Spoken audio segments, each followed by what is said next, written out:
नमस्कार, आप सभी का बहुत स्वागत है। मैं हूं आपके साथ माजिद अंसारी और आप देख रहे हैं अपनी खबर टॉप 10। शुरुआत करते हैं जयपुर से। महाराष्ट्र और केरल से राजस्थान आने वाले लोगों का अब RT-PCR टेस्ट की नेगेटिव रिपोर्ट साथ में लाना अनिवार्य होगा। सीएम अशोक गहलोत की अध्यक्षता में सियामार में हुई कोरोना समीक्षा बैठक में यह फैसला लिया गया है। इसके साथ ही मार्च के फर्स्ट वीक से अवेयरनेस कैंपेन चलाने का फैसला लिया गया है। बैठक में सीएम ने निर्देश दिए कि सभी कोविड प्रोटोकॉल की सख्ती से पालना करें और किसी प्रकार की लापरवाही न बरती जाए। उन्होंने अपील की कि जिन लोगों का नंबर आ रहा है वो वैक्सीन लगवाएं और डरे नहीं।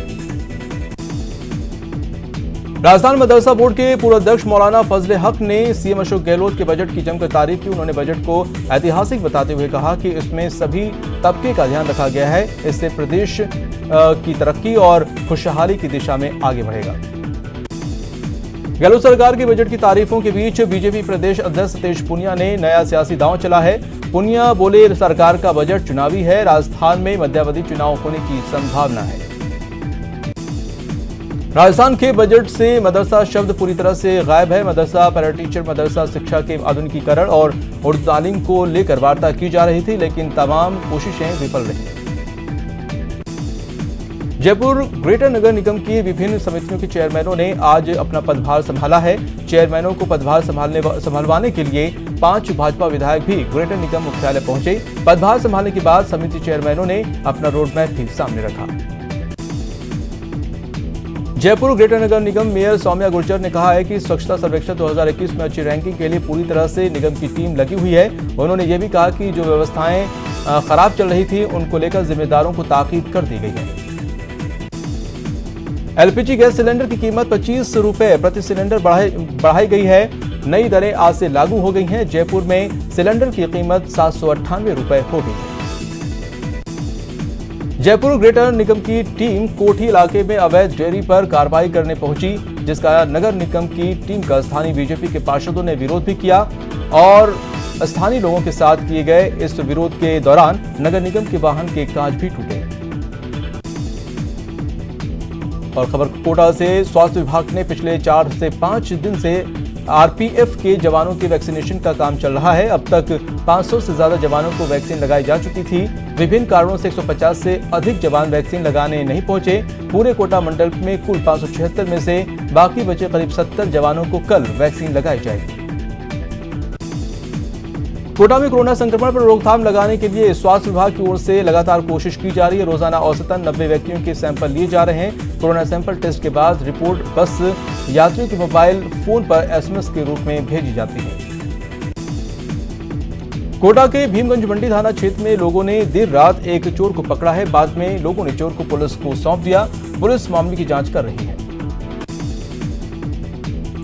कोटा में वन विभाग ने विभाग की 25 बीघा जमीन को अतिक्रमण से मुक्त करवाया है। वन विभाग के बुलडोजर ने अवैध निर्माण को एक तरह से साफ किया। कार्रवाई के दौरान वन विभाग के अलावा पुलिस का जाब्ता भी मौके पर तैनात रहा। कोटा में चाकूबाजी की वारदातों पर लगाम लगाने के लिए विशेष अभियान चलाया जा रहा है। भगवानपुरा थाना पुलिस ने अभियान के तहत अलग अलग इलाके के आधा दर्जन बदमाशों को गिरफ्तार किया है। कोटा रेल मंडल के DRM पंकज शर्मा ने आज गंगापुर सिटी रेलवे स्टेशन का जायजा लिया। इस मौके पर DRM ने स्टेशन की व्यवस्थाओं का जायजा लिया। स्टेशन पर गंदगी और कचरा दिखाई देने पर अधिकारियों को फटकार लगाई। कोटा में केंद्रीय बस स्टैंड DCM रोड पर रोडवेज कर्मियों ने 21 सूत्री मांगों को लेकर धरना प्रदर्शन किया। राजस्थान परिवहन निगम संयुक्त कर्मचारी फेडरेशन की देखरेख में प्रदर्शन किया गया। कोटा में वन विभाग ने वन विभाग की जमीन पर बने अवैध मकान पर कार्रवाई की गई। कार्रवाई के दौरान वन विभाग के अलावा पुलिस का जाब्ता भी मौके पर तैनात रहा। एजुकेशन सिटी कोटा शहर में पानी की बर्बादी हो रही है। पानी का मूल समझा नहीं जा रहा है। पिछले 3 दिन से लाखों लीटर पानी व्यर्थ नालियों में बह रहा है। कोटा में एक सरकारी कर्मचारी ने पुलिस अधिकारियों को रिश्वत देने के नाम पर मामले को रफा दफा करवाने का झांसा दिया और दूसरे सरकारी कर्मचारी सहित 2 लोगों से शातिराना अंदाज में 3.5 लाख रुपए की ठगी की वारदात को अंजाम दिया। खबर भरतपुर से, नए कृषि कानूनों पर सांसद रामचरण बोहरा का बयान सामने आया है। बोहरा ने कहा कि तीनों कृषि कानून किसानों के हित में हैं और विपक्ष किसानों को भड़काने का काम कर रही है। भरतपुर के बयाना में पुलिस ने दुष्कर्म के आरोपी और 3000 के इनामी बदमाश को गिरफ्तार कर लिया है। आरोपी 8 महीने से फरार था। भरतपुर के उज्जैन कस्बे में एक युवती का अश्लील फोटो वायरल करने के आरोपी को पुलिस ने गिरफ्तार कर लिया है। भरतपुर के पहाड़ी उपखंड कार्यालय के बाहर 23 दिनों से चल रहा अनशन समाप्त हो गया। कलेक्टर और एसपी ने धरना स्थल पहुंचकर आंदोलनकारियों से बात की, जिसके बाद उन्होंने अनशन समाप्त कर दिया। भरतपुर के डी का आदि बद्री धाम के परिक्रमा मार्ग पर दबंगों का अतिक्रमण बरकरार है। साधु संतों और स्थानीय लोगों ने प्रशासन से अतिक्रमण को शीघ्र हटवाने की मांग की है। भरतपुर की नगर थाना पुलिस ने काफी समय से फरार चल रहे गौ तस्कर को गिरफ्तार करने में सफलता हासिल की है। पुलिस ने बताया कि गांव अलगानी से आरोपी को गिरफ्तार किया गया है। पुलिस आरोपी से पूछताछ कर रही है। उज्जैन कस्बा निवासी एक युवक ने अपनी बहन का आपत्तिजनक फोटो सोशल मीडिया पर वायरल होने का मामला दर्ज कराया था, जिसके बाद बयाना पुलिस ने एक आरोपी को गिरफ्तार किया है। बाल कलाकार यश राजस्थानी ने भरतपुर में एक अच्छी पहल करते हुए प्रतिभाओं को खोजने और उनका सम्मान करने का बीड़ा उठाया है। उन्होंने अपनी थीम का नाम हम में है हीरो रखा है। भरतपुर के बयाना में श्री श्याम मित्र मंडल समिति ने खाटू श्याम जी भवन भजन संध्या का आयोजन किया। इस अवसर पर श्याम बाबा का अलौकिक श्रृंगार किया गया और 56 भोग की झांकी सजाई गई। भरतपुर के खाटू श्याम बाबा के मंदिर पर भव्य झांकी सजाई गई और जागरण का आयोजन किया गया। इस दौरान खाटू श्याम जी के दर्शन के लिए बड़ी संख्या में भक्त उमड़ पड़े। उदयपुर से खबर। उदयपुर संभाग के मातकुंडिया में किसान सम्मेलन का आयोजन होना है। सम्मेलन में मुख्यमंत्री अशोक गहलोत, अजय माकन सहित कई कांग्रेसी नेता शामिल होंगे। उदयपुर नगर निगम में आज बच्चों के लिए स्लोगन प्रतियोगिता का आयोजन किया गया। इस प्रतियोगिता में विजेता को पुरस्कार दिया गया। उदयपुर की पहली मैकेनाइज्ड पार्किंग पर कोर्ट का स्टे लग गया है। पार्किंग को लेकर कोर्ट के अंतिम निर्णय तक कोई कार्य नहीं हो सकेगा। उदयपुर के कोटड़ा इलाके में एक बड़ा हादसा हो गया। कोटड़ा क्षेत्र के बेकरन गांव के सरपंच की गाड़ी अनियंत्रित होकर नदी में गिर गई। कड़ी मशक्कत के बाद गाड़ी को बाहर निकाला गया। अजमेर के केकड़ी कस्बे में बदमाशों ने एक महिला के बैग से 50,000 की नकदी पार कर ली और फरार हो गए। पीड़िता केकड़ी एसबीआई बैंक से पैसे निकलवाने के लिए आई थी। वहीं पर उसने बैंक से 50,000 रुपए निकाले और घर का जरूरी सामान लेने के लिए किराना दुकान पर रुकी थी। अजमेर के चावंडिया गांव में एक बार फिर हिंसक जानवर ने भेड़ों पर हमला कर दिया। करीब 10 भेड़ों को मौत के घाट उतार दिया। हालांकि अभी तक पता नहीं चल पाया है कि कौन से जानवर ने इन्हें निशाना बनाया। अजमेर में खड़ी कार में अचानक धमाके के साथ आग लग गई। हादसे में एक महिला गंभीर रूप से घायल हो गई, जिसे पास के एक प्राइवेट अस्पताल में भर्ती कराया गया। अजमेर के चावंडिया गांव में एक बार फिर हिंसक जानवर ने भेड़ों पर हमला कर दिया। 10 भेड़ों को मौत के घाट उतार दिया। अजमेर के राजा रानी गार्डन में आज गोकुल धाम आश्रम की ओर से 25 निर्धन जोड़ों का सामूहिक विवाह आयोजित किया गया। इन जोड़ों को नए जीवन की शुरुआत का आशीर्वाद देते हुए घरेलू सामान भी उपहार के रूप में भेंट किए गए। अजमेर में स्कूल लेक्चरर्स भर्ती परीक्षा 2018 की चयनित अभ्यर्थी नियुक्ति को लेकर आंदोलनरत हैं और अभ्यर्थियों ने अनोखे अंदाज में विरोध जताया। अभ्यर्थियों ने राजस्थान लोक सेवा आयोग के बाहर मुर्गा बनकर अपना विरोध जताया। अजमेर के माध्यमिक शिक्षा बोर्ड ने लाखों स्टूडेंट्स को बड़ी राहत दी है। स्टूडेंट्स को राहत देते हुए अंकशीट के दोबारा मूल्यांकन की व्यवस्था को वापस से शुरू करने की बात कही। अजमेर में भी आज विश्वकर्मा जयंती हर्षोल्लास के साथ मनाया गया। इस मौके पर जांगीर समाज की ओर से कई कार्यक्रम आयोजित किए गए। वहीं रेलवे के कैरेज कारखाने में भी विश्वकर्मा जयंती के मौके पर अधिकारियों और कर्मचारियों ने भगवान विश्वकर्मा की पूजा अर्चना कर जयंती मनाई। आरबीएसई बोर्ड परीक्षा 2021 का टाइम टेबल जारी हो गया है। 12वीं की परीक्षाएं 6 मई से 29 मई तक होंगी, जबकि 10वीं की परीक्षा 6 मई से 25 मई तक होंगी। वेटरनरी विश्वविद्यालय में आज वर्चुअल माध्यम से चौथा दीक्षांत समारोह का आयोजन किया गया। समारोह की अध्यक्षता राज्यपाल कलराज मिश्र ने की। बीकानेर के खाजूवाला में 18 फरवरी को हुई फायरिंग के 4 आरोपियों को पुलिस ने गिरफ्तार कर लिया है। चारों लोग लॉरेंस गैंग के बताए जा रहे हैं। बीकानेर में पिछले 11 दिनों से भूमाफिया के खिलाफ जिला कलेक्टर के सामने महिला धरने पर बैठी है। वहीं लगातार 11 दिन बाद भी उसकी सुनवाई नहीं हुई। वहीं धरने पर बैठी महिला की मौके पर ही तबीयत बिगड़ गई, जिसके बाद महिला को इलाज के लिए भेजा गया है। बीकानेर नगर निगम ने आज हनुमान हत्ता क्षेत्र में 2 पड़ोसियों के विवाद को देखते हुए अतिक्रमण तोड़ने की कार्रवाई की। इस दौरान नगर निगम की टीम ने दोनों घरों के आगे बने चौकी नुमा अतिक्रमण को ध्वस्त किया। निगम की कार्रवाई के दौरान मोहल्ले के लोगों की भीड़ लगी हुई। बीकानेर में पानी की मांग को लेकर संसदीय सचिव डॉक्टर विश्वनाथ मेघवाल ने संभागीय आयुक्त BL मीणा से मुलाकात की। वहीं किसानों की मेहनत और आपको बता दें कि खराब न हो, उसके लिए उन्होंने संभागीय आयुक्त BL मीणा को ज्ञापन सौंपा है। बीकानेर के महारानी सुदर्शन कन्या महाविद्यालय की 75 साल पूरे होने पर महाविद्यालय में वाद विवाद प्रतियोगिता का आयोजन किया गया। प्रतियोगिता का उद्घाटन BTU के कुलपति प्रोफेसर HD धार ने किया। मध्य प्रदेश की उज्जैन पुलिस ने 3 आरोपियों को NDPS के मामले में जोधपुर NDPS कोर्ट में पेश किया। पेशी के बाद अचानक आरोपियों ने मध्य प्रदेश पुलिस के साथ धक्का मुक्की कर भागने की कोशिश की। जोधपुर सेंट्रल जेल में मोबाइल का जखीरा बरामद हुआ है। DCP पूर्व जोधपुर पुलिस कमिश्नरेट धर्मेंद्र सिंह यादव के नेतृत्व में सेंट्रल जेल में देर रात तलाशी की और अभियान चलाया और जिसमें 17 मोबाइल, 18 सिम और चार्जर बरामद हुए हैं।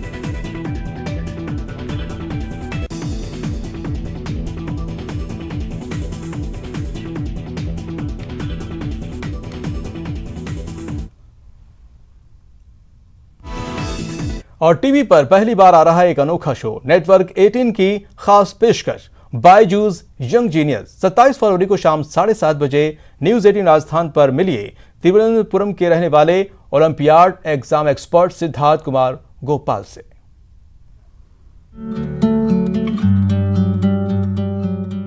ये है यंग जीनियस जो हर महीने 40 ओलंपियाड में भाग लेता है और बड़े बड़ों को धूल चटाता है। Hi, I'm Siddharth Kumar Gopal. ये है यंग जीनियस जो मैथ्स से लेकर एस्ट्रोफिजिक्स का मास्टर है, जिसने 2019-20 का इंटरनेशनल मैथ्स ओलंपियाड जीता। You're very good in debate and elocution also. Yes, sir. You write essays. Yes, sir. You play the piano. Yes, sir.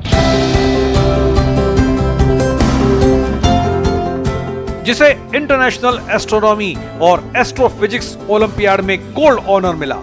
ये है यंग जीनियस जिसका दिमाग ज्ञान का भंडार है। 12 साल की उम्र में ज्ञान की कुंजी है ये, जिसे अमेरिका के जॉन हॉपकिंस सेंटर के इम्तिहान में हाई ऑनर्स मिला।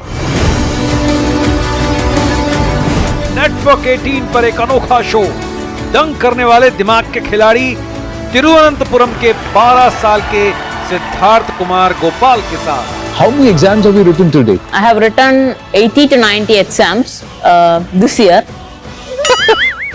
जो पहली कक्षा से साइंस, मैथ्स, इंग्लिश, जीके और साइबर ओलंपियाड को क्रैक कर रहा है, जिसे 2020 में खुद प्रधानमंत्री राष्ट्रीय बाल शक्ति पुरस्कार मिला और गणतंत्र दिवस की परेड का हिस्सा बना।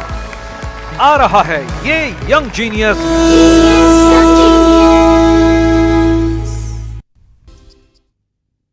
का स्वागत है। खबर राकेश टिकैत की रैली की। जी हां, करौली के टोडा भीम के करीरी गांव में नए कृषि कानून के विरोध में और किसान आंदोलन के समर्थन में विशाल किसान महापंचायत का आयोजन किया गया।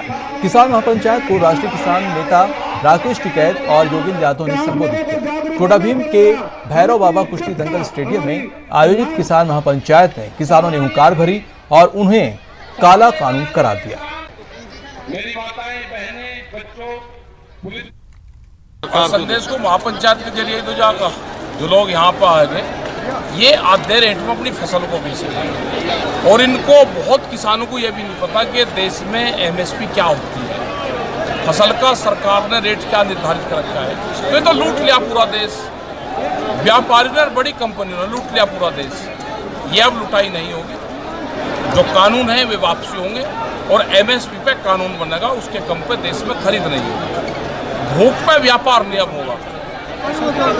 तिजोरी में जो अनाज बंद करने की जो परंपरा है ये नहीं होगा, वे अनाज के गोदाम तोड़े जाएंगे।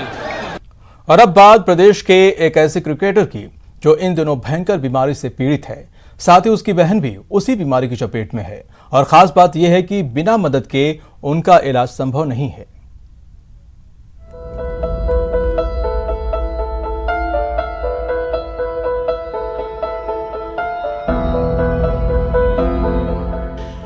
दर्द सुनेंगे तो सीना छलनी हो जाएगा, आंखों में आंसुओं का समंदर उतर आएगा।